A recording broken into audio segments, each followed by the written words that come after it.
UP की राजनीति में 31 अक्टूबर 2025 को कुछ ऐसा होने जा रहा है जो 2027 में यूपी विधानसभा चुनाव का समीकरण बदल सकता है। सूबे के दो बाहुबली रघुराज प्रताप सिंह राजा भैया और धनंजय सिंह 31 अक्टूबर को कुछ ऐसा करने जा रहे हैं जिसे 2027 के चुनाव के पहले का रिहर्सल माना जा रहा है। उत्तर प्रदेश में 2027 के चुनाव को लेकर अभी से ही चुनावी बिसात बिछनी शुरू हो गई है। पहले बसपा सुप्रीमो मायावती ने बड़ी रैली करके ये साबित कर दिया कि अभी यूपी में हाथी की ताकत कम नहीं हुई है। वहीं अब सूबे के दो बड़े बाहुबली नेता 31 अक्टूबर को अपनी ताकत का प्रदर्शन करने जा रहे हैं। उत्तर प्रदेश के विधानसभा चुनाव में अभी 1 साल से ज्यादा का समय बाकी है। तमाम बड़े दल बिहार के चुनाव पर पूरा फोकस कर रहे हैं और इस समय उत्तर प्रदेश में राजनीतिक माहौल ठंडा है। लेकिन उत्तर प्रदेश के दो बाहुबली रघुराज प्रताप सिंह राजा भैया और धनंजय सिंह कुछ ऐसा करने जा रहे हैं जिससे उत्तर प्रदेश के राजनीतिक माहौल में भूचाल आने वाला है। 4 बार के मंत्री रह चुके राजा भैया और दूसरी तरफ पूर्व सांसद धनंजय सिंह 31 अक्टूबर को यूपी में अपना शक्ति प्रदर्शन दिखाएंगे। ऐसे में आइए पहले इन दोनों नेताओं के शक्ति प्रदर्शन की तैयारियों के बारे में जानते हैं और फिर ये जानेंगे कि क्या 27 के चुनाव में ये दोनों बाहुबली मिलकर सूबे की सियासत को नया मोड़ देने की तैयारी में हैं। पहले बात करते हैं कुंडा विधायक राजा भैया की।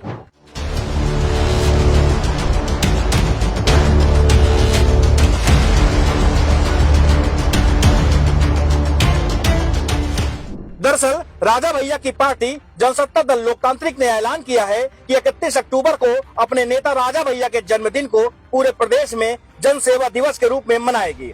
सभी पार्टी के कार्यकर्ता पदाधिकारियों को कहा गया है कि बड़ी संख्या में जन कल्याणकारी कार्यक्रमों का आयोजन कर लोगों से जुड़ें, उनकी भावनाओं को समझें और पार्टी के बारे में उन्हें अवगत कराएं। राजनीतिक जानकारों की माने तो राजा भैया का ये कदम पूरे प्रदेश में कार्यकर्ताओं में जोश भरने के लिए है और 2027 के चुनाव के पहले तैयार रहने का एक मैसेज देना है। जन सेवा दिवस का मकसद ज्यादा से ज्यादा समाज के हर तबके के लोगों के साथ जुड़ना है। कहा जा रहा है कि इस कार्यक्रम की सफलता 2027 में जनसत्ता दल के चुनावी भविष्य का ग्राफ तय कर सकती है।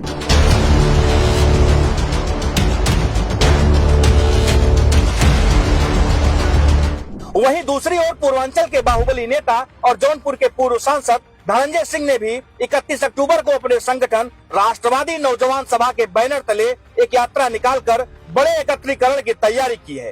राजनीतिक जानकार इसे धनंजय सिंह का शक्ति प्रदर्शन मानकर चल रहे हैं। धनंजय सिंह के इस शक्ति प्रदर्शन के लिए काफी दिनों से तैयारियां की जा रही थी। इस दिन हजारों की संख्या में समर्थक शक्ति प्रदर्शन में शामिल होंगे। ये जन एकता यात्रा जौनपुर के शाहगंज रोड पर स्थित मोहम्मद हसन डिग्री कॉलेज से शुरू होकर जौनपुर कचहरी परिसर में जाकर खत्म होगी। गौरतलब है कि 2023 में भी धनंजय सिंह ने इसी दिन ये यात्रा निकाली थी, लेकिन 2024 में कुछ कारणवश ये यात्रा स्थगित की गई। 2025 में फिर से इस यात्रा को पूरी करने की तैयारी शुरू कर दी गई है। धनंजय सिंह की इस यात्रा में पूरे प्रदेश से कार्यकर्ताओं और करीबियों को आमंत्रित किया गया है। माना जा रहा है कि इस यात्रा में हजारों की भीड़ हो सकती है। ऐसे में अब सवाल उठता है कि आखिर दोनों नेताओं ने एक ही दिन अपने शक्ति प्रदर्शन के लिए क्यों चुना।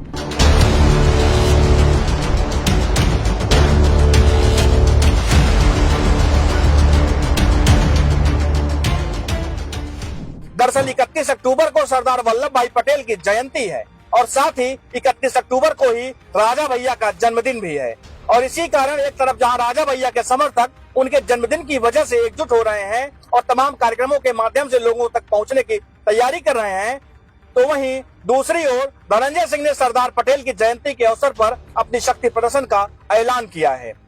एक यात्रा के माध्यम से लोगों को एकजुट करने की कोशिश की जा रही है। इसी बीच एक चर्चा ये भी है कि धनंजय सिंह राजा भैया की तर्ज पर 2027 के चुनाव में अपनी खुद की पार्टी लॉन्च कर सकते हैं और ये शक्ति प्रदर्शन उसी रणनीति के तहत किया जा रहा है, जिसके बाद ये भी कयास लगाए जाने लगे हैं कि आने वाले चुनाव में ये दोनों बाहुबली अपनी अपनी पार्टियों के दम पर सूबे की सियासत में दखल और ज्यादा बढ़ा सकते हैं। उत्तर प्रदेश में दोनों नेता राजनीति में किंग मेकर की भी भूमिका निभा सकते हैं। यूपी के इन दो बाहुबली नेताओं ने अपने शक्ति प्रदर्शन के लिए एक ही दिन चुना है।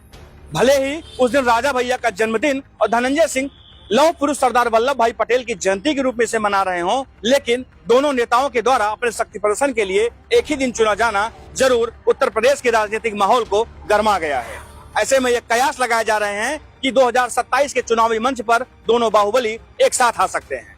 अगर ऐसा हुआ तो निश्चित ही उत्तर प्रदेश में ठाकुर वोट बैंक और छत्री राजनीति में एक बड़ा असर, एक बड़ा प्रभाव देखने को जरूर मिलेगा। लेकिन सवाल यह भी उठता है कि दोनों बाहुबली नेताओं ने एक ही दिन शक्ति प्रदर्शन करने की तैयारी क्यों की? क्या इसके पीछे कोई राजनीतिक चाल छिपी है या फिर ये महज एक संयोग है? दरअसल ये बात इसलिए भी उठ रही है क्योंकि उत्तर प्रदेश के सियासत में शुरू से ही ठाकुर नेताओं का वर्चस्व रहा है, और जब बात इन बाहुबलियों की हो तो सवाल उठना तो लाजिमी ही है, क्योंकि ये दोनों नेता सिर्फ अपने ही क्षेत्र में नहीं बल्कि आसपास के कई जिलों में अपना दबदबा रखते हैं और वहां के चुनाव में खासा दखल रखते हैं, वहां के चुनाव परिणाम को बदलने का मादा रखते हैं। ऐसे में जब ये दोनों नेता एक ही दिन अपना शक्ति प्रदर्शन करेंगे तो सूबे की सियासत में भूचाल आना तय माना जा रहा है। Bureau report, UP news.